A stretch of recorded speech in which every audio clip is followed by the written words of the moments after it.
Hoy vamos a desarrollar esos tres temas, los formales, los procedimentales y los sustantivos, pero antes yo quería hacer un pequeño repaso de la primera jornada de una manera muy rápida, ¿no?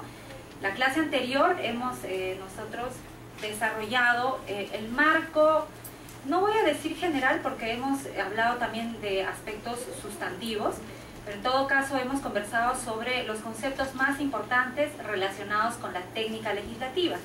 Hemos visto en primer lugar qué es la técnica legislativa, hemos conversado sobre diferentes conceptos, el más popular de ellos, el más conocido, es que la técnica legislativa constituye el arte de legislar clara y eficazmente. Luego hemos visto la ubicación de la técnica legislativa, la ubicación de la técnica en la dimensión dogmática jurídica. Dicho en otras palabras, la ubicación de la técnica legislativa en el derecho, ¿no? Entendiendo que esta es una rama del derecho. La ubicación de la técnica legislativa se encuentra dentro de la teoría de las acciones normativas. Es decir, la técnica legislativa está estrechamente vinculada, relacionada con todas las acciones, con todos los pasos que se llevan a cabo en el Parlamento, pasos, acciones que están a cargo de los diferentes operadores técnicos, llámense personal del servicio o personal de la organización. También hemos conversado sobre cuál es el objeto de la técnica legislativa, que básicamente es detectar los problemas de las leyes y formular directrices, o como yo lo llamo, ¿no? Formular recomendaciones para lograr una ley de calidad. Hemos dicho también que el efecto más importante de la técnica legislativa es el principio de la seguridad jurídica. Y a modo de conclusión, hemos comentado que la técnica, que la seguridad jurídica es un principio general, ¿no? Consustancial a todo Estado de Derecho, en virtud del cual el Estado, como órgano rector de la sociedad, asegura a los ciudadanos garantías tanto en los ámbitos legislativo, judicial y administrativo. Hemos hecho también, o hemos identificado una relación existente y comprobada entre la técnica legislativa, es decir, la aplicación de la técnica legislativa, que da como consecuencia leyes de calidad, y estas dan como consecuencia la seguridad jurídica, o producen la seguridad jurídica en las normas, ¿no? La técnica legislativa como instrumento al servicio de la calidad de las leyes. Ya para finalizar la jornada anterior hemos hablado sobre los 4 niveles de racionalidad. Hoy día vamos a conversar sobre uno de ellos porque está relacionado con un tema con el tema de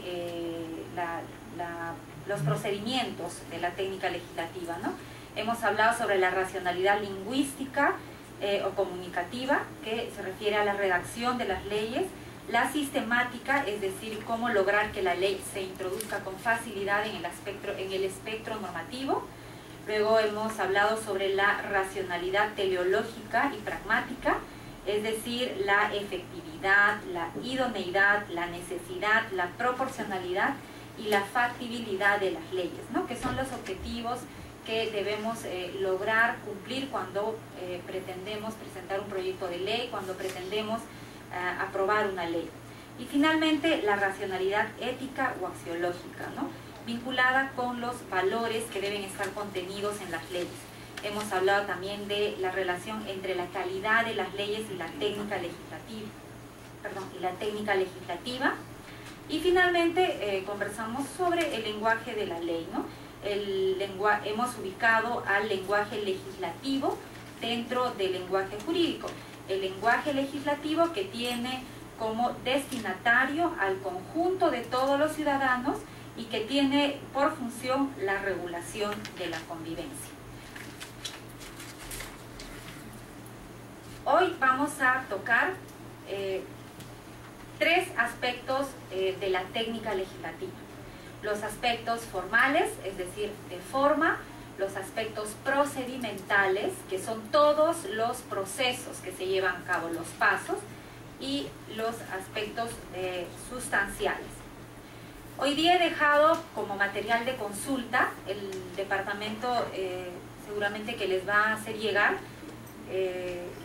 un material de consulta, valga la redundancia, sobre todo lo que tiene que ver con el marco legal de estos tres aspectos de la técnica legislativa. Dentro de los aspectos formales y de técnica legislativa podemos decir lo siguiente.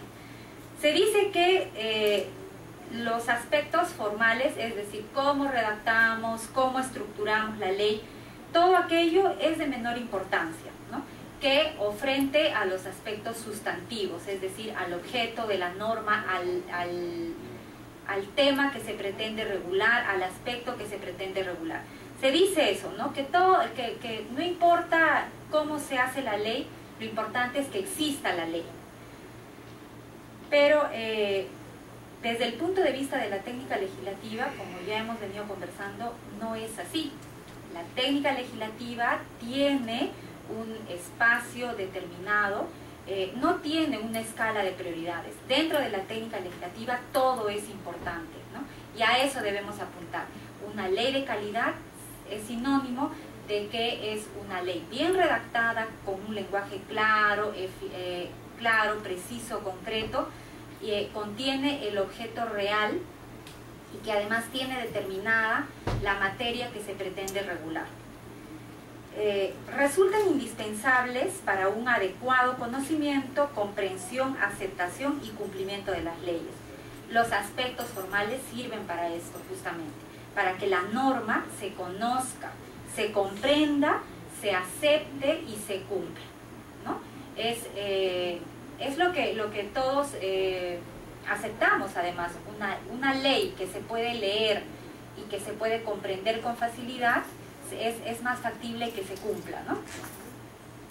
Las formas, es decir, los aspectos formales y la técnica legislativa son requisitos básicos para aplicar las leyes, para ejecutar las leyes y por lo tanto para satisfacer el principio constitucional de seguridad jurídica. Dentro del Parlamento, ¿a quién o a quiénes nos corresponde aplicar estos aspectos formales y de técnica legislativa? En primer lugar, a las oficinas de la organización parlamentaria, es decir, a los despachos y a los grupos parlamentarios, porque es en estas oficinas donde empieza el proceso de elaboración de las leyes, ¿no? Quienes redactan los proyectos de ley generalmente son los asesores, los propios parlamentarios, los legisladores y también los grupos parlamentarios. Las oficinas del servicio parlamentario. Hay una serie de oficinas, como por ejemplo, yo no he consignado aquí la oficina de trámite documentario, pero también de cierta manera, de cierta forma, participa en el proceso de elaboración de las leyes, de la promulgación, en la etapa, por ejemplo, de presentación de los proyectos de ley. Entonces, dentro de las oficinas del servicio están las comisiones ordinarias, que es donde se dictaminan los proyectos de ley, la oficina de técnica legislativa. La he consignado porque hasta hace un tiempo ha existido. Era un área que pertenecía al departamento de comisiones, donde llegaban los proyectos de ley o los dictámenes para poder ser revisados. Había un personal especializado que aplicaba la técnica legislativa, ¿no? Hacía correcciones de forma y de fondo. En este momento es un proyecto que probablemente se concrete en algún tiempo, pero es una oficina sustancial, ¿no? Es una oficina indispensable que debería existir en el Parlamento. Y finalmente la oficina de Relatoría y Agenda, que es una oficina que pertenece al Departamento de Relatoría, Agenda y Actas, encargada de elaborar las agendas. Esa oficina, y aquí un paréntesis, ¿no?, es una de las oficinas más importantes dentro del proceso legislativo en el Parlamento. Es la oficina donde se elaboran las agendas, pero hay todo un procedimiento anterior a que ya este documento final que ustedes lo ven publicado en la página web, ¿no? Y que se reparte en el Pleno. Hay una selección de una lectura de proyectos de ley, una lectura de dictámenes. Muchas veces ha sucedido que de la Oficina de Relatoría y Agenda han regresado los dictámenes a comisiones. Por ejemplo, les voy a comentar un tema, ¿no? ¿Qué pasa si una comisión dictamina un autógrafo observado, ¿no? En todo el proceso de revisión, que ya es como una segunda etapa, segunda instancia, cuando la autógrafa es observada en el Ejecutivo, regresa esta, ingresa a la comisión de origen y entonces en la comisión hay una revisión, ¿no? Un nuevo dictamen para saber si es que se va a insistir, va a ser un allanamiento o finalmente la comisión va a optar por un texto nuevo. Entonces, una vez que acaba ese procedimiento en la comisión, se aprueba el dictamen en sesión de comisión y se vota como insistencia. Eso ha sucedido y es frecuente, lamentablemente, ¿no? Es frecuente. Se aprueba el dictamen como insistencia en la sesión de la comisión y es así como pasa a la relatoría. En la relatoría se hace una lectura de ese dictamen para corroborar que efectivamente la fórmula legal sea una insistencia, pero resulta que no ha sido una insistencia, que esa fórmula legal es más bien un texto nuevo, que probablemente no se ha percatado en la etapa de comisiones, es decir, que la comisión ordinaria en el debate ha propuesto algunos cambios que han hecho que la fórmula legal contenga aspectos nuevos. O sea, se ha innovado en algunos artículos, ¿no? Y eso hacía que el dictamen sea un dictamen nuevo, un texto nuevo. Entonces, lo que ha sucedido es que la relatoría ha devuelto con un informe el dictamen a la comisión para que la comisión reformule su conclusión y consigne en el dictamen de que no es una insistencia, sino de que es un texto nuevo. Entonces, en la etapa de comisiones hay una serie de procedimientos que son importantes y fundamentales, pero que solamente se van a llevar a cabo como debe ser si es que el personal técnico, que somos todos nosotros, conoce bien cuáles son justamente las disposiciones del reglamento, cuáles son las aplicaciones que se tienen que llevar a cabo, ¿no? La lectura debida que uno tiene que dar a la fórmula legal. Como yo, por ejemplo, considero que las personas que trabajan en las comisiones ordinarias tienen que saber al dedillo, tienen que saber identificar qué cosa es una insistencia, qué cosa es un allanamiento, cuándo se convierte una observación en un texto nuevo, ¿no? Hay que saber leer la observación del Ejecutivo y el texto legal, la fórmula legal que ha sido observado, para saber identificar con facilidad entonces que finalmente qué es esto, ¿no? No esperemos a que llegue el dictamen al Pleno y que en el Pleno se adviertan estos errores, porque es ahí justamente en el Pleno, cuando el dictamen llega con esta serie de deficiencias, es ahí donde justamente se pone en peligro la seguridad jurídica y los procedimientos parlamentarios terminan siendo cuestionados, no solamente por nosotros mismos, ¿no?, sino por los diferentes poderes. Hoy día, de hecho, por ejemplo, temas del día son algunos procedimientos que se han llevado a cabo en el Parlamento y que están siendo cuestionados tanto por el Poder Judicial, en resoluciones judiciales, ¿no? Dicho de otra manera, nos están enmendando la plana porque nuestros procedimientos probablemente no se llevan a cabo de una manera clara, ¿no? No voy a hablar de eficacia, porque a mí no me consta, yo no he sido parte de esos procedimientos, pero por lo que uno escucha, lo que sí queda claro es que el procedimiento no está claro. Entonces, ahí dejamos la puerta abierta para la posibilidad de que nos enmienden la plana. ¿Por qué el Tribunal Constitucional cuestiona, por ejemplo, algunas leyes, ¿no? Las cuestiona por inconstitucionales? Porque hay ciertos defectos, de forma muchas veces, pero también de fondo, en el proceso de aprobación de las normas. Y lo que de lo que todos debemos estar conscientes es que todos los operadores técnicos del Parlamento tenemos que ver justamente con estos problemas que el Parlamento afronta. Es de cada una de nuestras oficinas de donde se generan los diferentes instrumentos parlamentarios.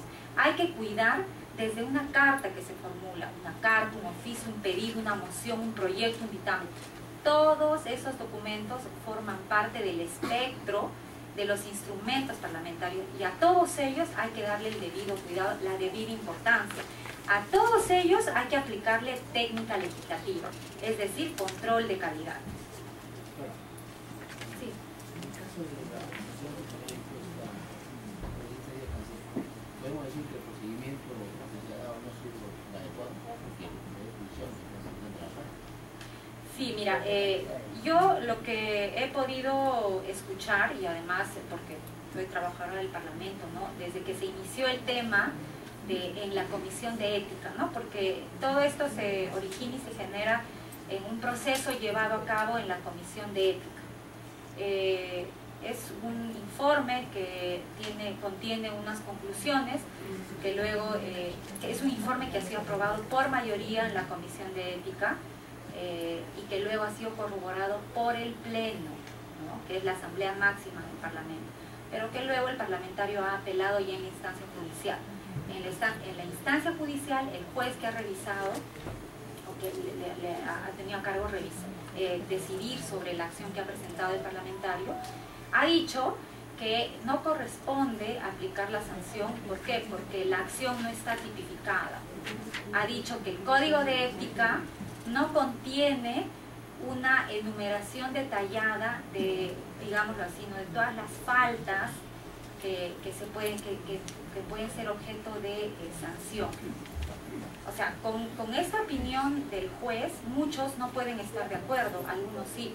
O sea, en realidad creo que requiere una lectura completa para poder opinar al respecto, ¿no? Pero lo que sí queda claro es que el juez ha tenido la oportunidad de enmendar la plana al Parlamento. ¿Por qué?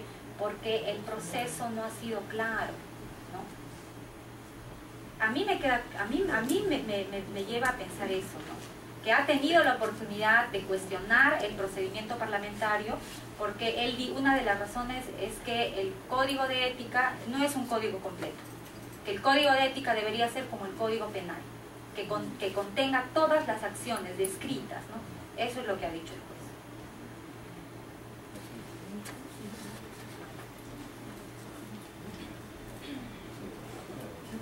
Pasamos a la siguiente diapositiva, ¿no? ¿Qué se necesita para aplicar las formas y la técnica legislativa? Es muy sencillo. Nosotros actualmente en el Parlamento contamos con 3 instrumentos a los cuales todos tenemos llegada, alcance, acceso, ¿no? La Constitución Política del Perú, el Reglamento del Congreso, un diccionario de la lengua española y la voluntad, ¿no? Y la decisión de aplicar la técnica legislativa.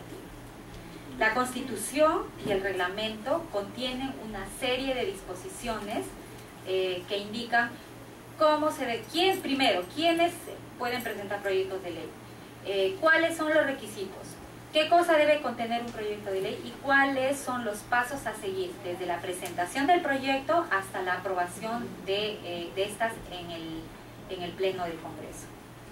Hay que leer el reglamento y hay que leer la Constitución. Este documento, que yo lo tengo desde febrero, es un reglamento del Congreso concordado, ¿no? Es el resultado de un trabajo esforzado de varios trabajadores del Parlamento hace varios meses y que felizmente se llegó a concretar. Es un reglamento, me dicen, que está en la biblioteca, que pueden solicitarlo, que lo pueden pedir. Se ha publicado un número considerable, ¿no? de ediciones, y creo que nosotros debemos tener la obligación de trabajar con el reglamento. Hay que conocer lo que dice el reglamento. Yo recuerdo cuando trabajaba en relatoría, llamaban por teléfono para preguntar incluso hasta cuántos eran, qué cosa se consideraba número legal de congresistas. Y en realidad o sea, es inaceptable, ¿no? Porque el trabajador parlamentario, el que es parte del procedimiento parlamentario, la primera responsabilidad que tiene es conocer el reglamento, es saber qué cosa contiene el reglamento.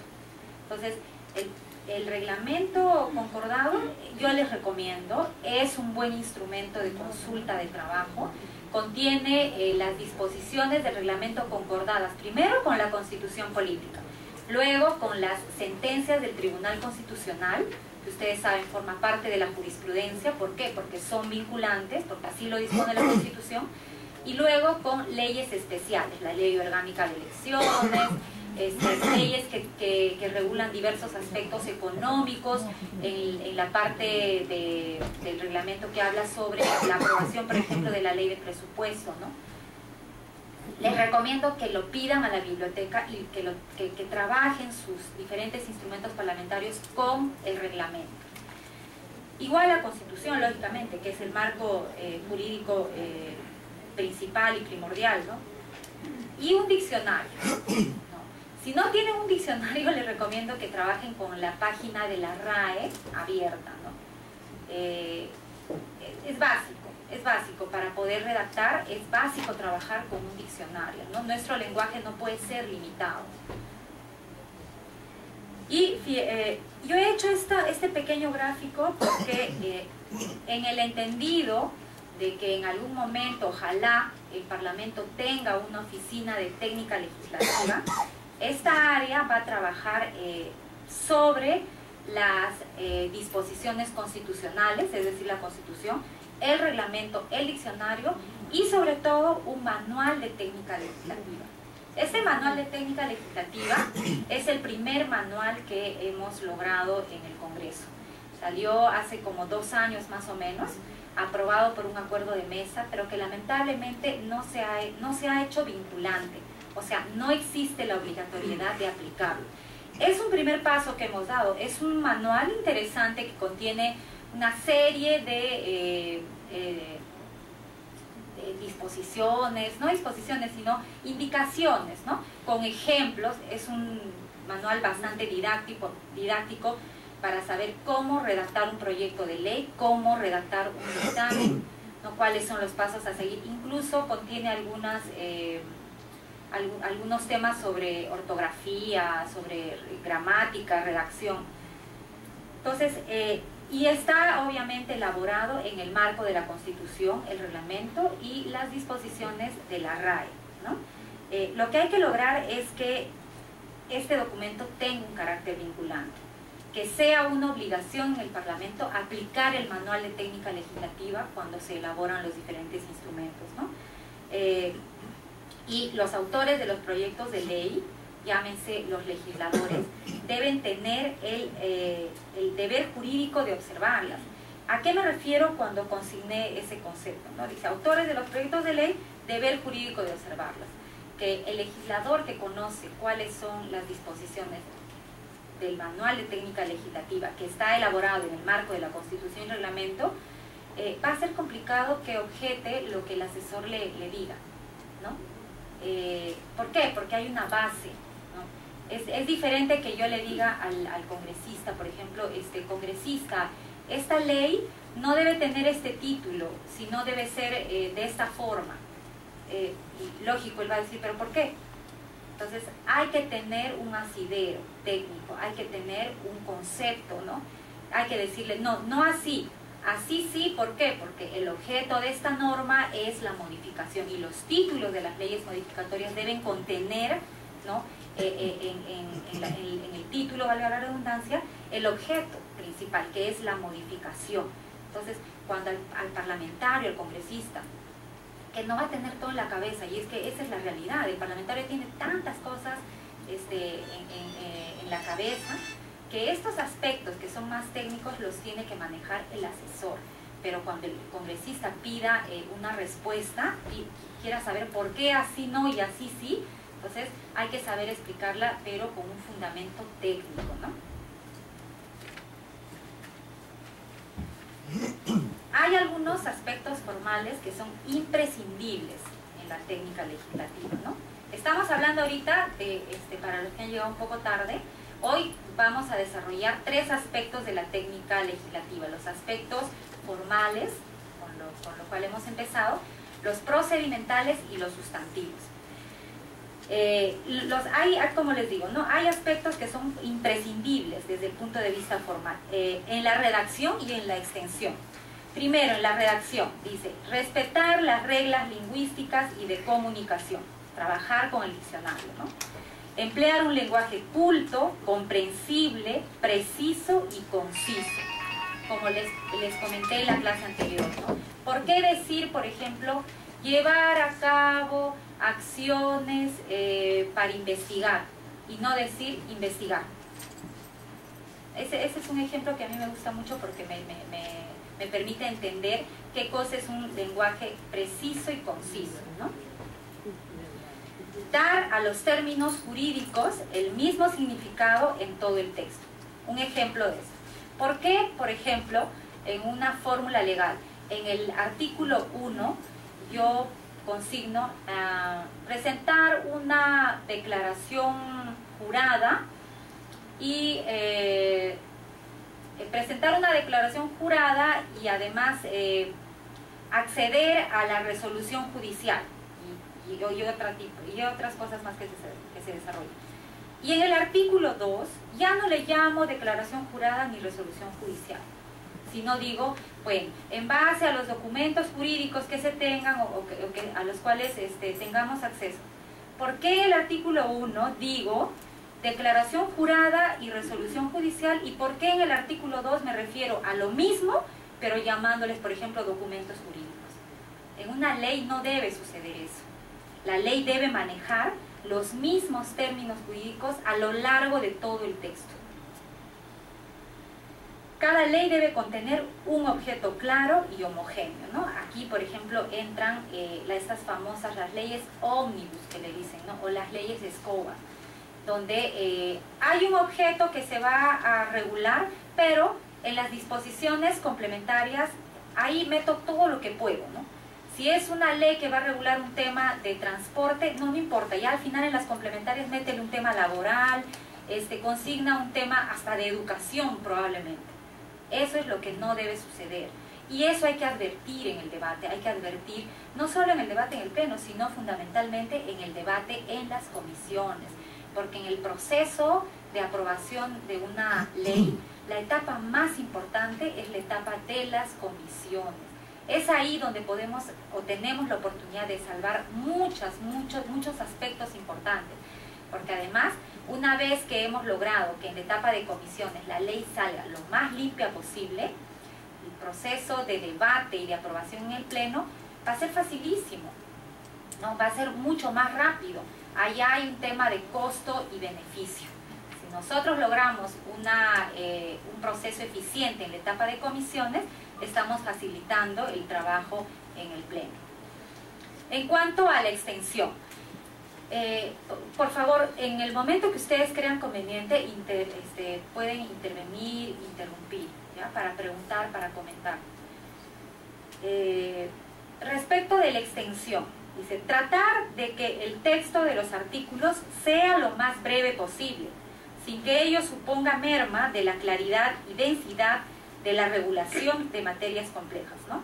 Estos artículos extensos que contienen 5 o 6 párrafos, que contienen una serie de numeraciones, ¿no? Tienen, por ejemplo, 4 párrafos y un párrafo tiene numeración, tiene A, B, C, D, el siguiente párrafo tiene 1, 2, 3, el otro tiene 1.1, eso hay que evitar. Hay que lograr que cada artículo sea una orden, un mandato concreto. Es mejor, si es que yo puedo sacrificar el hecho de tener 10 artículos, ¿no? Pero con órdenes, con disposiciones claras y concretas, ¿no? Puedo sacrificar este orden, esta claridad respecto de la extensión. No importa, si es necesario que haya más artículos en beneficio de la claridad, ¿no? de la comprensión, a la extensión de la fórmula legal, ¿no? Una pregunta. Sí. ¿Cómo se entiende esta reflexión, por ejemplo, con leyes como la ley del impuesto a la renta o la ley de procedimiento administrativo penal? tienen. Decía que cómo se entiende... ¿La extensión? Claro, o sea, la ley de procedimiento administrativo general es una ley de 200 y pico de artículos, cada artículo es tiene un enorme desarrollo. La ley de impuesto de la renta parece. Entonces, ¿cómo se explica esa reflexión que usted nos hace que la ley tiene que ser concreta con casos especiales como estas leyes que le he mencionado, ¿no? El artículo tiene que ser concreto. Hemos comentado que cada artículo es una orden, es un mandato. Yo estoy segurísima de que si revisamos la Ley de Procedimiento Administrativo General, vamos a encontrar muchos artículos que tienen sustento, muchos párrafos que no deberían ir en un artículo, que son parte del fundamento, del sustento de la ley. Lo que hay que lograr es que el artículo contenga solamente la orden, la disposición. Y sí, efectivamente, o sea, hay leyes como por ejemplo, esta ley, la Ley de Procedimiento Administrativo General, que es amplísima, ¿no? Que de hecho va a contener un sinfín de artículos y además de disposiciones complementarias, pero de lo que se trata es que, reitero, ¿no? Los artículos solamente contengan órdenes, disposiciones, que no haya fundamento, que no haya sustento, que no haya un porqué de la orden, un porqué de la disposición, ¿no? Todo eso es parte de la exposición de motivos. En España, por ejemplo, las leyes se publican con su exposición de motivos. Ustedes han podido ver, tal vez, todas las normas españolas tienen una exposición de motivos y luego viene el articulado, vienen las disposiciones. ¿Por qué? Porque eso se hace sobre la base del principio de claridad, sobre la base del principio de que el ciudadano debe conocer el porqué de esa norma. Pero en nuestro ordenamiento no. Las leyes solamente se publican desde el título, a partir del título, ¿no? Lamentablemente, claro, el ciudadano no conoce el porqué de la norma porque nunca va a entrar a leer el proyecto o el dictamen que está publicado en la página web, ¿no? Sí, disculpe. Quería preguntarle lo siguiente: si una norma contiene un mandato, una disposición, ¿dónde quedarían las leyes declarativas? Por un lado. Por otro lado, en las disposiciones transitorias, complementarias de la ley de presupuesto, se consignan, hay veces, muchas cosas que los parlamentarios no han podido conseguir vía proyecto de ley. Entonces, ¿esa sería un ejemplo de una ley ómnibus, de una ley exclusiva? Sí. Las leyes declarativas son leyes declarativas, pero que contienen órdenes, que contienen disposiciones. Una ley que declara, por ejemplo, el tercer domingo de mayo como Día del Niño, e incluso una ley que declara de necesidad y utilidad pública la construcción de una obra, en fin, es una ley que contiene una orden, un mandato. ¿Y cuál es la orden y el mandato? Justamente la declaración de necesidad, ¿no? Ese es en el ámbito de las normas hay ese es un tema en realidad más amplio, ¿no? Que ojalá en algún momento dentro de algún curso podamos conversar sobre el tipo de disposiciones y de órdenes, pero básicamente las leyes contienen disposiciones, ¿no?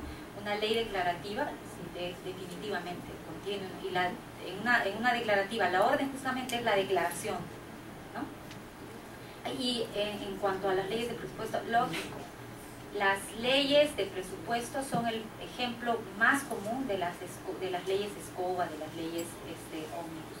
Todo entra ahí. Lamentablemente es así, no debería suceder, pero así es. En la parte final, ustedes han podido ver que el proyecto de ley de presupuesto entra al debate del Pleno generalmente, ¿no? Tiene como 20 o 28 artículos, y tiene, por ejemplo, entre finales transitorias, derogatorias y modificatorias, que son las complementarias, las disposiciones complementarias, tiene más o menos como 20. Bueno, todas las leyes de presupuesto terminan teniendo casi el doble o el triple de disposiciones complementarias. Todo entra ahí, ¿no? Sobre todo ya en la etapa de aprobación, cuando se presentan los papelitos para que se modifiquen, ¿no?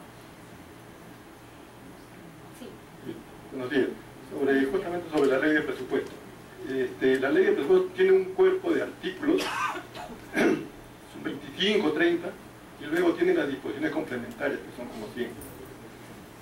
estas leyes son de vigencia anual, dice. Entonces, ¿qué es lo que tiene vigencia anual? ¿El cuerpo del artículo y las complementarias? ¿O solamente el cuerpo de la ley y las complementarias tienen vigencia permanente? Ah, no, depende de qué cosa contenga cada disposición o cada artículo. De hecho, hay artículos, por ejemplo, que en el transcurso de los años, en la ley de presupuesto, se repiten. Hay artículos que incluso con el mismo texto se repiten. Pueden ser órdenes o mandatos que cada año siguen tienen, digamos, la misma ejecución, ¿no? Y hay artículos y disposiciones que van cambiando, las cifras, los montos, las partidas presupuestarias, ¿no? Claro, en cuanto a los artículos. Eso tiene vigencia anual. Anual, sí. Pero las complementarias... Pero es que en las complementarias hay diferentes tipos, ¿no? Tenemos 4. Hay las complementarias finales, hay las complementarias transitorias, que esas sí tienen una transitoriedad, pues, ¿no? Las modificatorias, que una vez que se lleve a cabo las modificatorias generalmente son como las transitorias. Una vez que se aprueba la ley de presupuesto, la ley que está modificándose queda modificada, entonces ya no tiene objeto de que se considere, ¿no? Claro, hay una modificatoria, por ejemplo, que modifican la Ley General de Presupuesto, que tiene vigencia permanente. Claro, porque ya eso es la partida de nacimiento de la modificación. Lógico. Y las derogatorias, ¿no? Que derogan alguna disposición del espectro normativo. Sí. Luego, es importante que cada artículo contenga la regla jurídica completa. A eso nos referimos cuando mencionamos que cada artículo contiene una orden, un mandato, ¿no? Y mantener el mismo criterio en el momento de numerar y citar los distintos párrafos de un artículo. Esto se refiere básicamente a la forma como estructuramos nuestra ley, ¿no? Hay que cuidar de que el criterio de división sea el mismo en toda la fórmula legal. Si en el artículo, primero que el manual recomienda que para la división o para la enumeración se prefiere el literal, ¿no? Ustedes saben que para la división de los artículos se utilizan los párrafos y dentro de los párrafos, si queremos hacer una subdivisión, si queremos, por ejemplo, enumerar algunas acciones, disposiciones, en fin, si algo queremos enumerar, se prefieren los literales. Luego vienen los numerales, luego vienen también el manual menciona los números romanos en minúscula, que no me acuerdo cómo se llaman, los números romanos, el 1 con el puntito. Entonces hay que mantener el mismo criterio de división.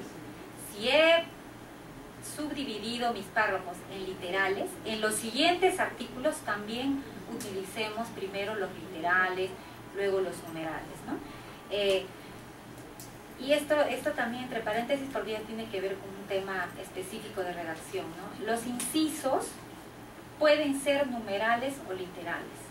Ese aspecto es algo que se va a arreglar en este manual, porque en el manual actualmente dice que los párrafos se pueden dividir en incisos, que los incisos se pueden dividir en literales y que los literales se pueden dividir en numerales, pero no es así. Los incisos pueden ser letras, números romanos e incluso lo que ahora se acepta es las viñetas, ¿no? Que en realidad se ve mal en una norma. ¿Por qué? Por una cuestión de referencia.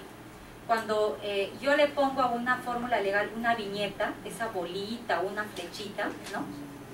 Imagínense que posteriormente voy a necesitar hacer una referencia a esa ley. ¿Qué voy a decir? ¿La disposición contenida en la tercera bolita? No. Entonces, lo que se prefiere es siempre el inciso en forma de numeral literal. ¿Por qué? Por una cuestión de referencia. Luego, algunos aspectos formales que se deben evitar en las fórmulas legales. Los defectos de estructura y sistemática. Ya hemos dicho el tema de la estructura, ¿no? Y de sistemática se refiere al hecho de que la ley debe ser incorporada al espectro normativo con facilidad. Debe ir como por un tubo. Así debe ser la ley. Y eso hay que cuidar en la etapa previa. Cuando se nos ocurre hacer un proyecto de ley, cuando pensamos hacer un proyecto de ley, hay que primero ver cómo está el espectro normativo en ese tema, ¿no? No hay que repetir la regulación, no hay que hacer 2 o 3 leyes para regular una situación. Lo que también se debe evitar es la falta de concordancia con otras leyes. Eso también logramos teniendo un conocimiento real de cuántas leyes existen y están vigentes sobre el tema que queremos regular. Los desajustes terminológicos, es decir, hay que utilizar las mismas palabras, los mismos nombres a lo largo de toda la fórmula legal. Las lagunas en la regulación de una determinada materia.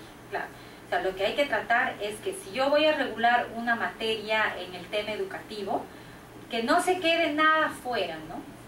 Que esas son las lagunas justamente jurídicas. Hay que facilitar el trabajo al que va a ejecutar la norma, ¿no? Porque justamente en la etapa de ejecución es cuando se puede advertir que ¿y qué pasa con esto? O sea, la ley dice A y B, pero ¿y C? ¿Dónde está el marco legal para C? Esas son las lagunas, ¿no? Por eso es que siempre digo que el trabajo más difícil en el Congreso es elaborar proyectos de ley. Pero es increíble porque es lo que más se hace, ¿no? O sea, hay miles de proyectos de ley y cuando uno va estudiando la técnica legislativa, los aspectos formales, procedimentales, sustantivos, te vas dando cuenta que es el trabajo más difícil, es el más complicado hacer un proyecto de ley. Las interpretaciones contradictorias, eso es lo que hay que evitar. Nuestra ley, hay que en lo posible evitar que los artículos de nuestra fórmula legal se presten a interpretaciones. No hay que darle espacio a las interpretaciones, ni al operador, ni al que va a ejecutar la ley en el ejecutivo, ni en el judicial. Las normas no pueden prestarse a interpretaciones, ¿no? Interpretaciones contradictorias. Sobre todo cuando, por ejemplo, se elaboran proyectos de ley que van a contener sanciones, ¿no? Por ejemplo, proyectos de ley que modifican el Código Penal, ¿no? A veces los jueces la tienen súper difícil cuando van a aplicar los códigos. ¿Por qué? Porque las redacciones son complicadas, son contradictorias, se prestan a interpretaciones. Y es ahí donde se tiene que recurrir ¿a dónde? Al Tribunal Constitucional, ¿no? La regulación demasiado genérica e indeterminada. La ley tiene que regular la situación específica de una manera específica, valga la redundancia, ¿no? No hay que redactar artículos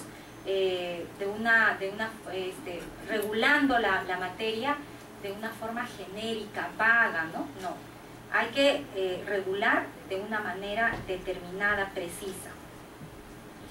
Hay que evitar también la regulación de materias dispares en un mismo texto. Esto es las leyes ómnibus. No hay que tener artículos o disposiciones que no sean parte del objeto de la ley. Y la duplicación de la regulación de materias ya reguladas por otras leyes. Ahora vamos a entrar a los aspectos de procedimiento, a los procedimentales.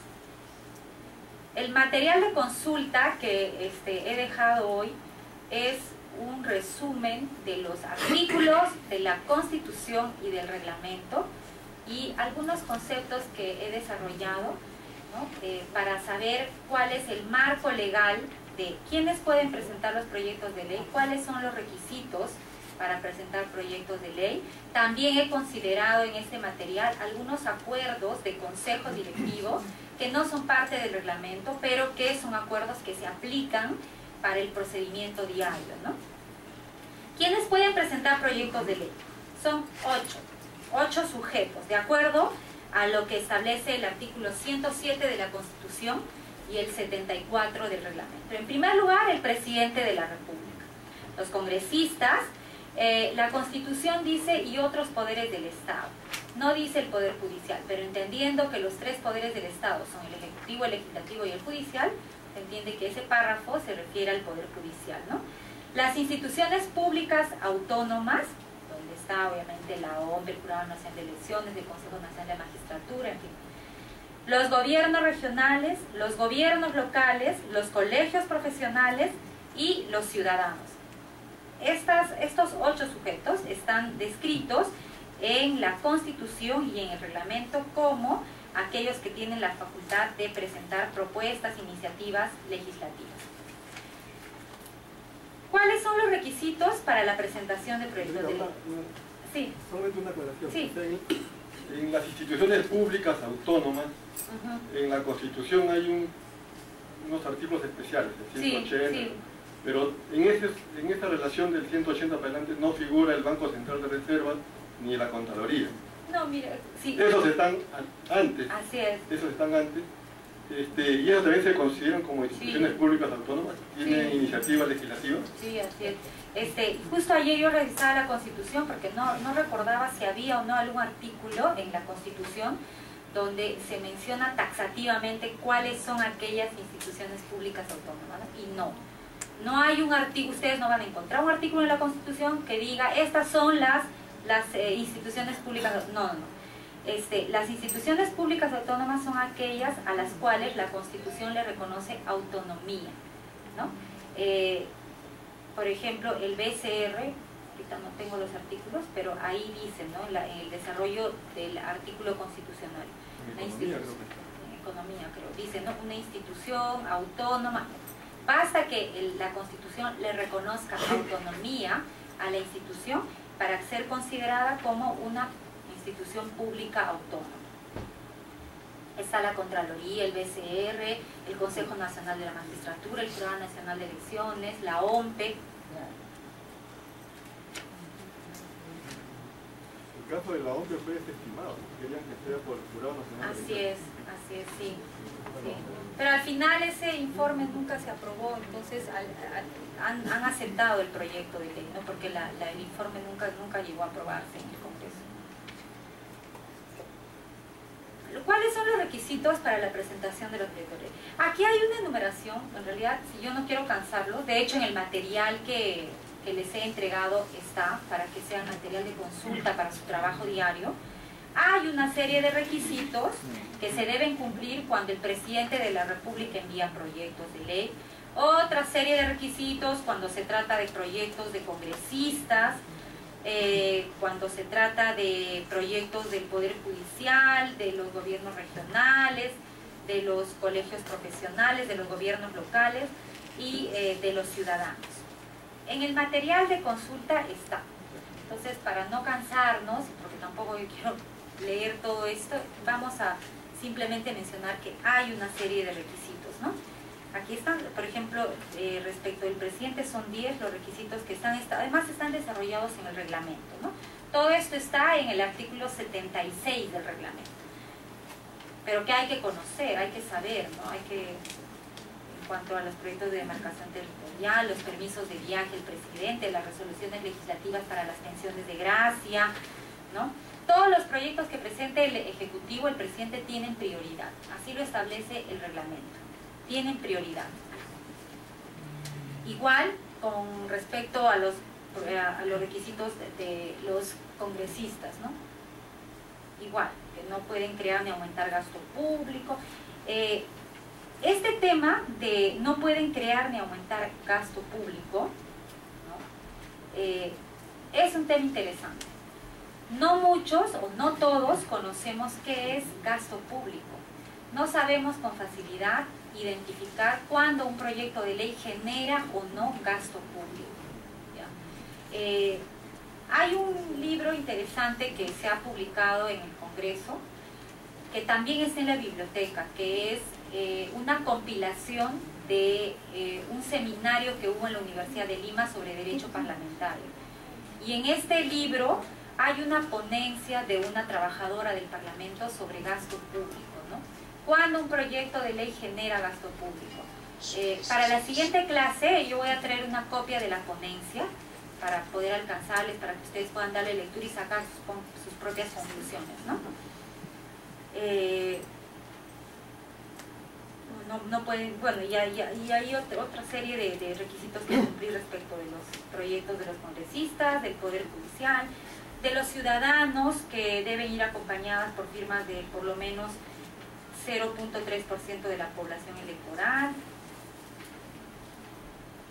Eso Esos son los requisitos. Como les digo, están contenidos en el 76 del reglamento. Seguimos con los aspectos procedimentales, ¿no? La siguiente. Vamos a hablar ahora de la estructura del proyecto de ley. El artículo 75 del reglamento, que dice lo siguiente. Dice, ¿no? Requisitos y presentación de las proposiciones. Las proposiciones de ley deben contener una exposición de motivos, donde se expresen sus fundamentos, el efecto de la vigencia de la norma que se propone sobre la legislación nacional, el análisis costo-beneficio de la futura norma legal, incluido, cuando corresponda, un comentario sobre su incidencia ambiental. De ser el caso, la fórmula legal respectiva,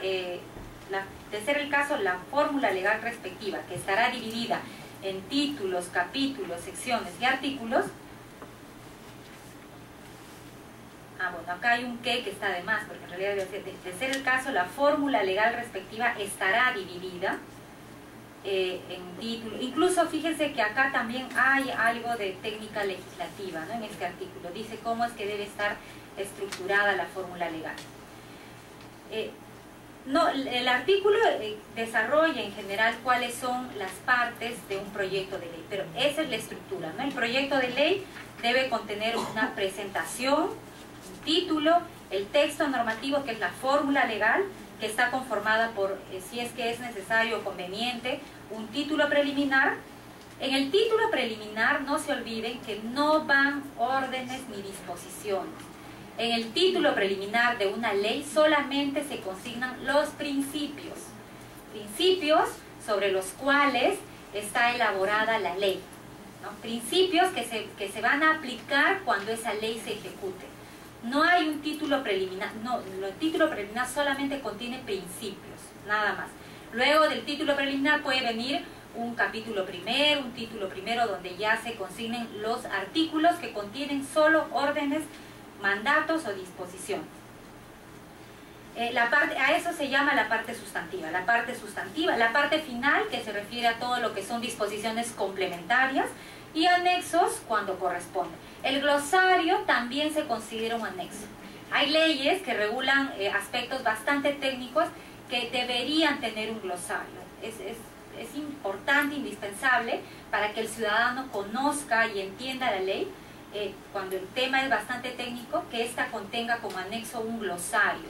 El glosario tampoco va en artículo, no se consigna en artículo, va en la parte final como un anexo a la fórmula legal. Luego viene la exposición de motivos, que es la parte sustantiva del proyecto de ley, que luego la vamos a desarrollar, ¿no?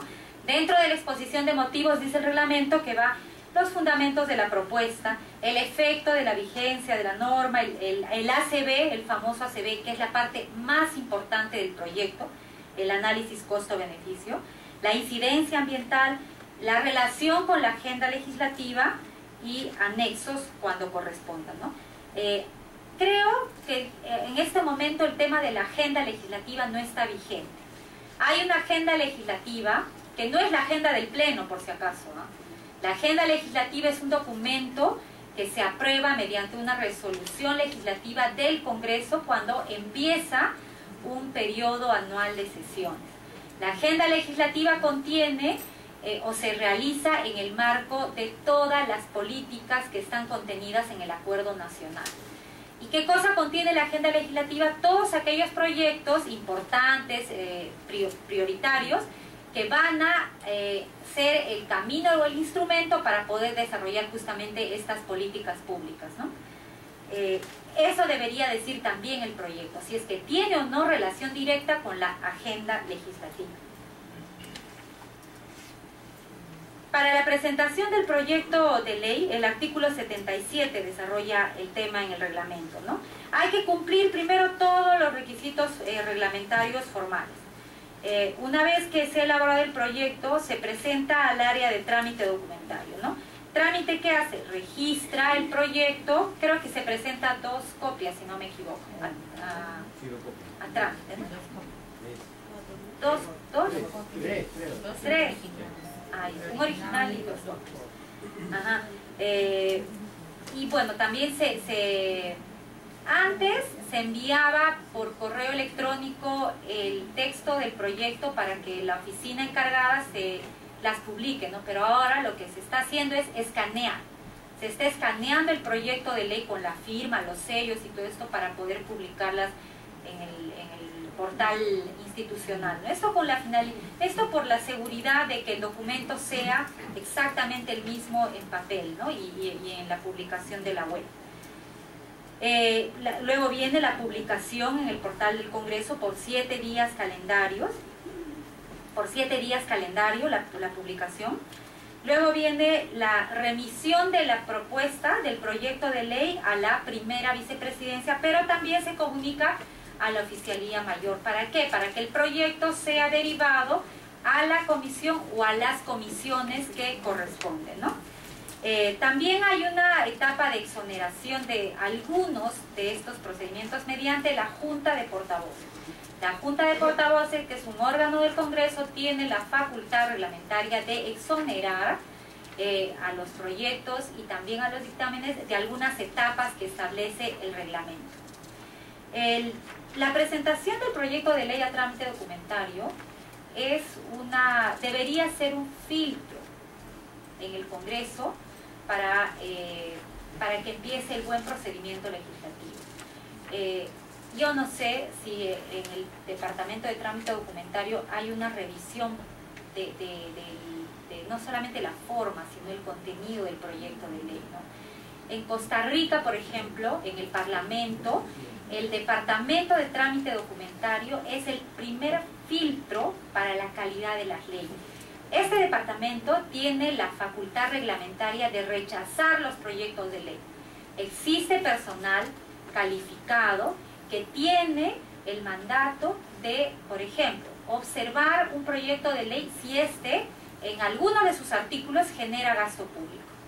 Es en trámite en Costa Rica donde se le devuelve la iniciativa legislativa al parlamentario, ¿no? Se dice, no, esto no cumple estos requisitos de forma, este no cumple requisitos de fondo, entonces el proyecto ni siquiera se presenta a trámite documentario. Pero lamentablemente acá no. En trámite documentario se presenta el proyecto de ley con las copias y eso es todo, creo yo. No, y la firma. Claro, y las firmas, ¿no? que deben contener reglamentariamente. No lo revisas. Pero no hay.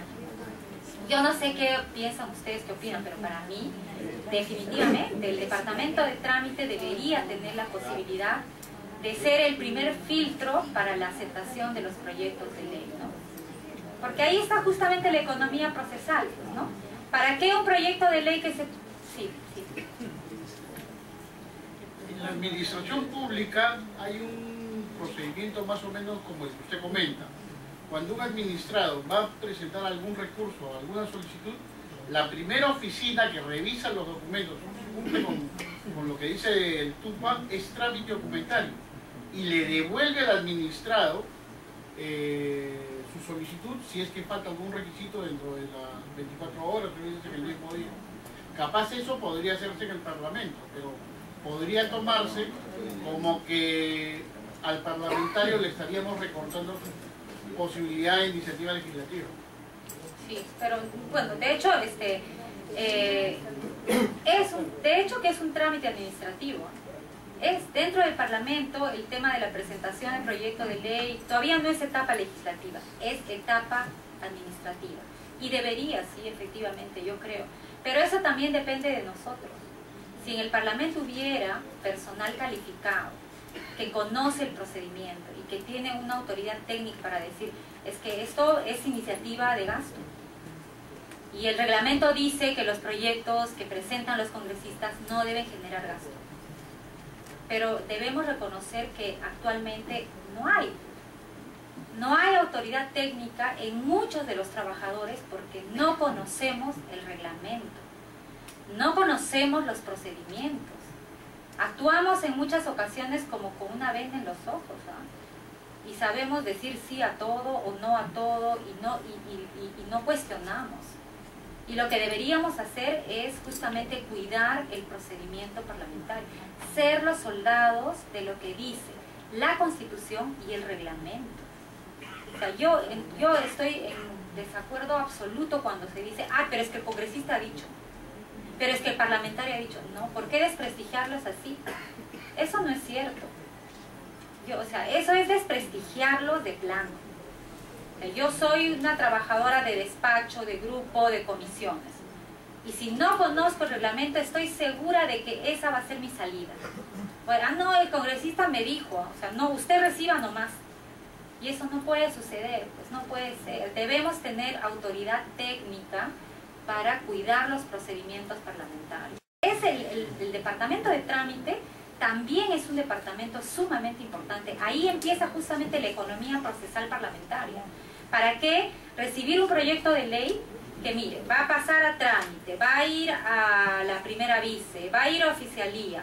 Luego de ello va a ser derivado a la comisión que corresponde, para que recién en la comisión se diga no al archivo porque genera gasto público. O sea, ¿por qué no en la etapa de trámite tener el personal calificado que sepa determinar estas cuestiones? Ahí empieza la economía procesal parlamentaria. Sí. Mira, se supone que ese trabajo hoy lo hacen en cada bancada, porque antes de presentarlo, entra la bancada para un estudio y para que tenga el respaldo del directivo portavoz. O sea, el primer filtro debería ser la bancada. Sí, claro, la bancada. Lo que sucede es que en la bancada hay un componente político muy fuerte, que el componente político pertenece a un ámbito al cual nosotros no entramos, ¿no? Como hemos mencionado en el taller, en la clase anterior, ¿no? En el componente político hay un tema axiológico que tiene que ver con valores, con moral, con ética, que es muy subjetivo. Entonces, ahí sí nosotros no entramos. Nosotros debemos quedarnos satisfechos cuando desde el punto de vista institucional y técnico hemos cuidado el procedimiento. O sea, ahí termina nuestro trabajo. Y eso no solo sucede acá, sucede en todos los parlamentos del mundo. Cuando ya el tema está en el ámbito político, ahí es cuestión solamente de los políticos. Ahí nosotros no entramos. Debemos quedarnos satisfechos cuando hemos hecho bien nuestro trabajo hasta donde termina la parte institucional y técnica, ¿no? No hay que echarle la culpa al legislador y al parlamentario de aquello que nosotros no hemos podido salvar en el momento oportuno. Y eso es responsabilidad de cada uno de los que trabajan en el Parlamento. La primera regla es conocer qué cosa dice el reglamento, ¿no? Para saber cómo se hace el buen trabajo en el Congreso. Luego de... acá he traído yo unos flujogramas que también está en el material que les he entregado, que es un flujograma muy bonito, interesante, que está en el Manual de Procedimiento Parlamentario. Es un manual que hace años existe en el Congreso, que muy pocos lo conocen. Está también en la biblioteca. Es un manual que también ha sido desarrollado por funcionarios del Parlamento, ¿no? Que contiene más allá de lo que el reglamento dice. Hay figuras parlamentarias, como por ejemplo las aclaraciones, que no están reglamentadas, que no están reguladas. ¿Algunos saben qué cosa es una aclaración y cómo funciona? ¿En qué etapa se lleva a cabo la figura de la aclaración? ¿Ustedes conocen? Un cuarto intermedio, por ejemplo.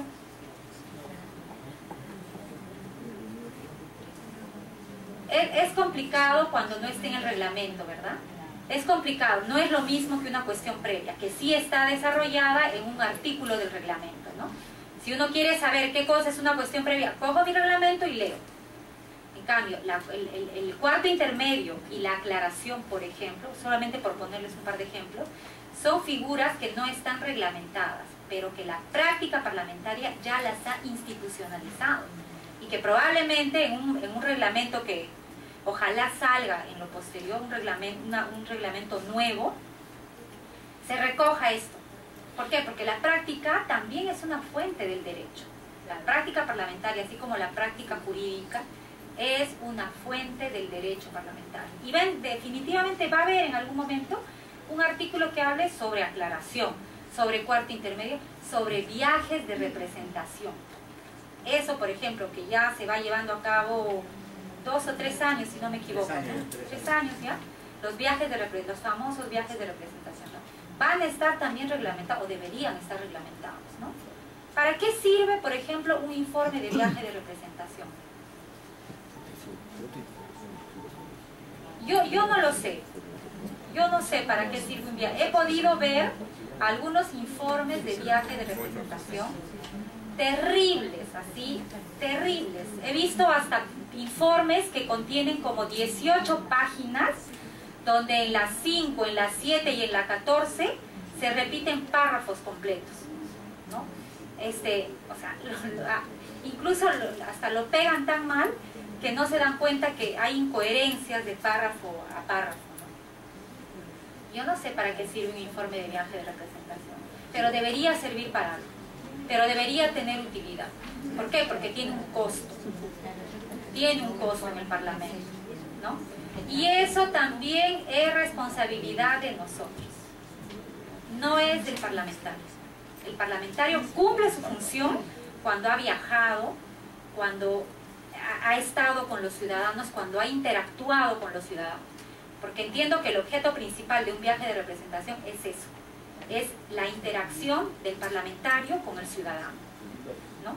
Pero luego de ello, ¿qué cosa viene? Eso es responsabilidad de los que trabajamos en el Parlamento. ¿Quién le ha dicho al congresista X en algún momento, pero después del viaje hay que informar, hay que presentar un informe? Estoy segurísima de que a algún trabajador se le ha ocurrido, de hecho, poner fotitos, adjuntar todos los pedidos de los ciudadanos, ¿no? Es horrible ver en un informe de viaje de representación todos los pedidos de los ciudadanos, ¿no? Pobrecitos, ¿no? Cuando van a las provincias y el ciudadano se esmera y se esfuerza por entregarle al parlamentario su expediente, su solicitud, su carta. ¿Para qué? Para que termine como anexo de un informe que va a ir ¿a dónde? Al archivo, ¿no? O sea, eso es lo que sucede en muchas ocasiones. Y eso también es responsabilidad de los que trabajamos en el Parlamento. Eso es responsabilidad de todos los operadores técnicos del Parlamento. Bien, este flujograma representa el camino que siguen todas las iniciativas legislativas. Ahí podemos ver, por ejemplo, el presidente, el Poder Judicial, los ciudadanos, los congresistas, las instituciones públicas autónomas, todos presentan el proyecto a trámite documentario. Trámite registra, asigna un número, publica en el portal y luego lo envía a la primera vice. La primera vice coordina con el oficial mayor.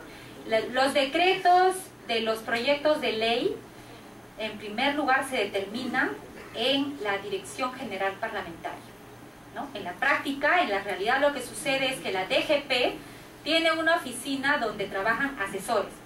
Estos asesores revisan el proyecto, leen y más o menos aplican criterio y determinan a dónde puede ir ese proyecto, a 1 o 2 comisiones. Saben que los proyectos pueden ir a 1 o 2 como máximo. Excepcionalmente puede ir a una tercera, pero eso es excepcionalmente, mediante un pedido que tiene que llegar al Consejo Directivo. Entonces, la DGP hace un cuadro con todos los proyectos de ley, con su propuesta de derivación, llega a la primera vice y en la primera vice también hay un grupo de asesores que revisan las propuestas y que confirman o que pueden también presentar modificaciones y decir, no, esto acá no, esto acá sí, ¿no? Y luego se deriva el proyecto a la comisión o a las comisiones dictaminadoras. Ese es el flujograma de los proyectos de ley. Y el siguiente es el esquema 2, que es el flujograma de la etapa en comisiones, ¿no? Recibe la comisión principal el proyecto, dictamina, el dictamen puede ser en mayoría, en minoría, puede ser por unanimidad. Para la presentación tiene que firma el secretario de la comisión. Puede haber una comisión secundaria también. Las comisiones, si son 2, pueden hacer dictámenes conjuntos, que eso es en algunos casos, no en todos, ¿no? Es lo ideal, ¿no? También por economía procesal parlamentaria. Si es que, pero eso también lo coordinan los asesores de comisiones, ¿no? Cuando, por ejemplo, en ambas comisiones han coincidido en el criterio que van a aplicar para la fórmula legal, podría ser un dictamen conjunto, ¿no? Además que de esa manera también la comisión secundaria encuentra utilidad, porque cuando un proyecto de ley ha ido a 2 comisiones, ustedes saben que, ok, ya, está completo cuando ambas han dictaminado. Entra a la agenda del pleno cuando tiene dictamen de ambas, es decir, pero en el debate, solo la principal. Se debate la principal y se vota sobre la fórmula de la comisión principal. ¿Y dónde ha quedado todo el trabajo de la secundaria? En muchas ocasiones en nada. Entonces, lo ideal, cuando el tema lo permite, cuando es factible, es trabajar los dictámenes en conjunto, ¿no?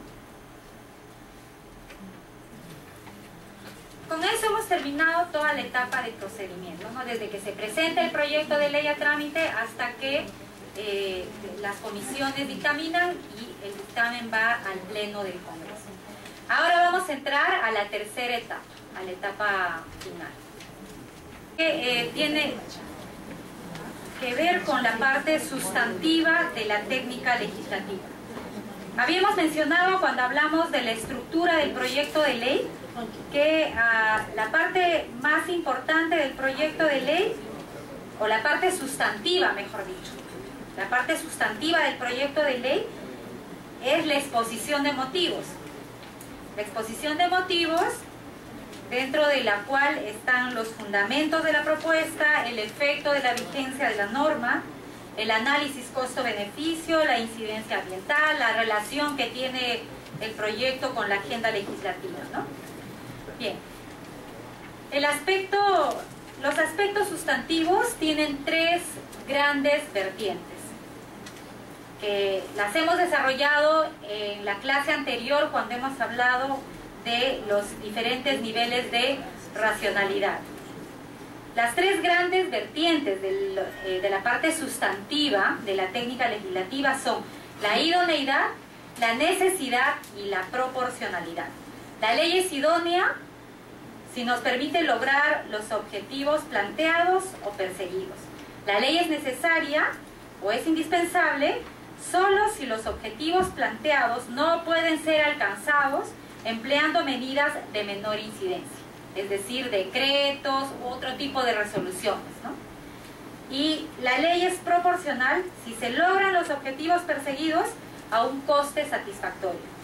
Si hemos conseguido que el proyecto de ley contenga estos 3 grandes vertientes que son parte del aspecto sustantivo, entonces vamos a decir que es un buen proyecto de ley que va a culminar con una buena ley. Estas 3 grandes vertientes, ¿dónde van a estar contenidas? En la parte sustantiva, así como el gráfico, ¿no? La idoneidad, la necesidad y la proporcionalidad van a generar una exposición de motivos eficaz, ¿no? De calidad. Vamos a ver, por ejemplo, ¿qué cosa contiene la exposición de motivos? Dice, en esta parte se explica el contenido y se exponen las razones y fundamentos de la iniciativa. Es la parte no normativa que precede a la proposición de la ley, en la que se explican las razones que han movido al legislador, ¿no? Al congresista, a legislar sobre una determinada materia o cambiar la normativa ya existente sobre la misma. Esto no es la exposición, el análisis costo-beneficio, por si acaso. Es simplemente la exposición de motivos. Es la parte del proyecto de ley donde está contenida la parte más subjetiva, ¿no? La razón por la cual el congresista, el legislador, presenta el proyecto de ley.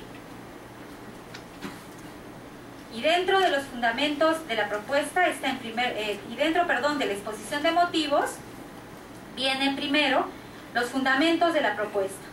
En esta parte dice, se hace referencia al estado actual de la situación fáctica o jurídica que se pretende regular o modificar y la precisión del nuevo estado que generaría la propuesta, es decir, cómo quedaría este aspecto con esta ley, ¿no? Si es que se aprobara.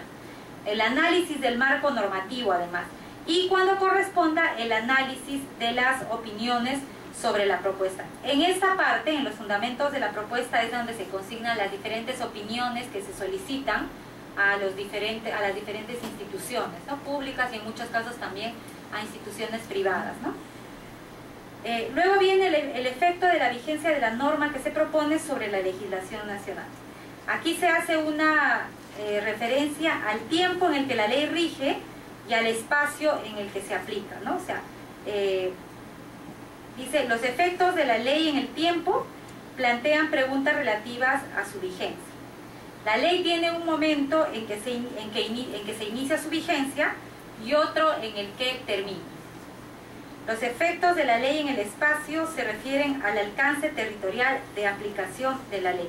Es lo que decíamos anteriormente, es la ubicación de la norma en el espectro normativo.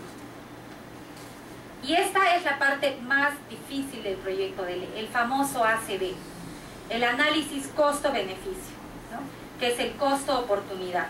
Dice, es una metodología que permite ordenar información y procesarla para la toma de decisiones, facilitando la elección entre los distintos cursos alternativos de acción que persiguen el mismo objetivo y que consisten en la comparación de costos y beneficios, con el propósito de que estos últimos excedan a los primeros, pudiendo ser de tipo monetario, social, directo o indirecto.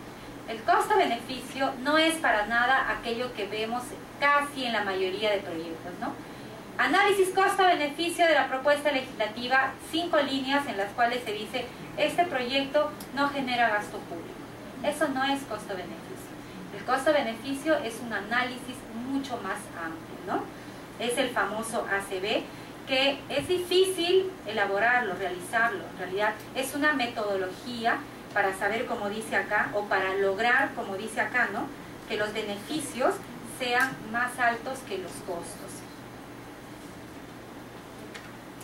El costo-beneficio nace del análisis económico del derecho, ¿no?, que es un estudio muy antiguo. Hay un montón de libros que hablan sobre el análisis económico del derecho. Es un tema que nos lleva a saber y a ver de que todo aquello que el hombre realiza tiene que ver con la economía, ¿no?, que la economía es el punto de partida. Entonces, este análisis costo-beneficio nace del análisis económico del derecho.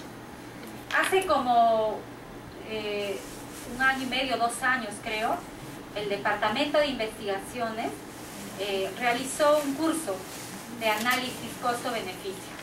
Lo desarrolló, lo llevó a cabo un abogado que es especialista en derecho económico, en derecho mercantil, de un estudio privado, ¿no?, que ha llevado cursos en México, en España, sobre el tema del análisis económico del derecho, que es de donde nace el análisis costo-beneficio, ¿no? Bueno, lamentablemente habían participantes entre trabajadores del servicio y de la organización, pero muy pocos trabajadores que se dedicaban a hacer proyectos de ley. Y eso era lo primero que nos llamó la atención, ¿no? No estaban los que deberían haber estado, ¿no? Han habido participantes de muchas oficinas que probablemente en el quehacer diario no elaboran proyectos de ley, ¿no?, pero los que debieron estar no estuvieron. El público objetivo no estuvo en el curso, un curso interesante, bastante amplio, bastante técnico, ¿no? Ese es un curso, por ejemplo, que en alguna ocasión yo lo sugerí, ¿no?, porque es un curso tan técnico que debería llevarse a cabo por etapas para ir comprendiendo, ¿no? Es un curso complicado, pero el ACB es básico. O sea, todo aquel que pretende hacer un proyecto de ley tiene que saber hacer un ACB, un análisis costo-beneficio. El análisis costo-beneficio, ¿no?, yo he desarrollado aquí algunos conceptos que tienen que ver con este ACB, ¿no?, para entenderlo un poquito más de qué cosa se trata. Son unos pequeños resúmenes. El concepto de costo que se debe considerar a los efectos de hacer un análisis costo-beneficio no guarda necesariamente relación con el contenido contable del término. O sea, costo-beneficio costo no es aquello relacionado solamente con el tema monetario, no. Cuando uno hace un análisis costo-beneficio, estamos hablando de costo en un entendido distinto, con un enfoque diferente, ¿no? Dice acá, no guarda necesariamente relación con el contenido contable del término, definido como el resultante de la totalidad de las erogaciones.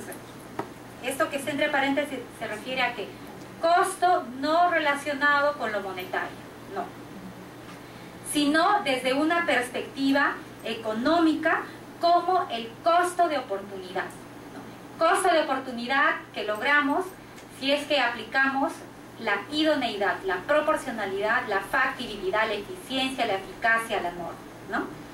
Vale decir, aquel costo en el que se incurre al tomar una decisión y no otra. Es decir, ¿por qué propongo esto y por qué no lo otro? ¿No? Ese es el ACB nos va a permitir definir eso. ¿Por qué la propuesta A y por qué no la propuesta B? El costo de oportunidad es aquel valor o utilidad que se sacrifica por elegir una alternativa A y despreciar una alternativa B. Toda vez que la decisión de tomar un camino significa que se renuncia al beneficio que ofrece el otro camino descartado. En un ACB vamos a llegar a ver que podemos tener dos alternativas, que pueden ser dos proyectos de ley interesantes, eficaces, eficientes, sobre el mismo tema. Puedo tener dos proyectos de ley que igual, o sea, van a servir para poder regular, para solucionar, para regular la situación determinada, ¿no? Entonces, pero el ACB nos va a servir para determinar por qué uno y por qué no lo otro. Las recomendaciones de carácter general que son aplicables a las distintas etapas del análisis costo-beneficio son, primero, el orden. Cuando uno va a hacer un análisis costo-beneficio de un proyecto de ley, el primer criterio que se tiene que aplicar es el orden en el análisis, ¿no? Establecer cuáles son los temas prioritarios en el marco del proyecto de ley, en el marco del tema del proyecto de ley. El orden en el análisis, ¿no? Luego, evitar los juicios de valor. Evitar hacer un proyecto de ley con el corazón, así decía el profesor del curso de ACB, ¿no? Uno tiene que hacer el proyecto de ley poniéndose en los zapatos de cada uno de los ciudadanos que se van a ver afectados o beneficiados con la propuesta legislativa, ¿no? No un proyecto de ley, por ejemplo, porque me va a traer réditos políticos solamente, ¿no? No, esto me conviene, es una medida que me conviene inmediatamente, no. Ese es evitar los juicios de valor, evitar el aspecto subjetivo. No temerle a los números. Generalmente se dice que un proyecto es bueno cuando, por ejemplo, pero no va a costar nada ejecutarlo. No, o sea, va a ser es un proyecto que un solo sector lo va a poder aplicar en menos de 6 meses. La ley va a ser ejecutada y no necesariamente. A esto nos referimos en este aspecto cuando pensamos en que los mejores proyectos de ley son aquellos generalmente que se aplican a un mediano o largo plazo. El que mucho abarca, poco aprieta. Esa es una frase famosa también respecto del ACB. Es mejor regular un solo tema. No tratemos de que con un proyecto de ley se regule todo el tema, por ejemplo, de las invasiones, ¿no? Si estamos pensando en un proyecto de ley que tiene que ver con titulación de tierras, las titulaciones de viviendas, no pensemos que vamos a poder con un solo proyecto de ley regular ese tema que es demasiado amplio. Por ponerles un ejemplo, ¿no? La titulación de tierra. Es un tema tan amplio que tiene que ver con las tierras eriazas, con las tierras en la parte urbana de la ciudad, con planificación urbana, ¿no? ¿Qué hacer con los invasores? Entre el Código Penal por las sanciones. Es un tema tan amplio que no. O sea, definitivamente, con un proyecto de ley es imposible, ¿no? Y dice que finalmente, no olvidemos que estamos realizando un análisis de la realidad. Por eso se dice que la ley debe ser cierta, ¿no? ¿Qué beneficios trae realizar un buen ACB, un buen análisis costo-beneficio? Primero, que el proyecto va a ser transparente, va a haber transparencia en la decisión. Va a haber una identificación de actores afectados de una manera muy fluida. Vamos a saber quiénes son las personas, como les digo, beneficiadas o afectadas con el nuevo proyecto, con el proyecto de ley, con la nueva ley si se aprobara, ¿no? Va a haber una revisión de alternativas, además. Va a haber una valorización de beneficios y costos cuando ello es posible. Esos son los beneficios que trae un buen ACB, un buen análisis costo-beneficio. Y finalmente, ¿qué cosa también contiene el aspecto sustantivo del proyecto de ley? Como vimos en el gráfico, ¿no? En la exposición de motivos, la incidencia ambiental cuando corresponde, ¿no? Sobre todo en proyectos de ley que son derivados a la Comisión de Pueblos Andinos, ¿no? Temas ambientales.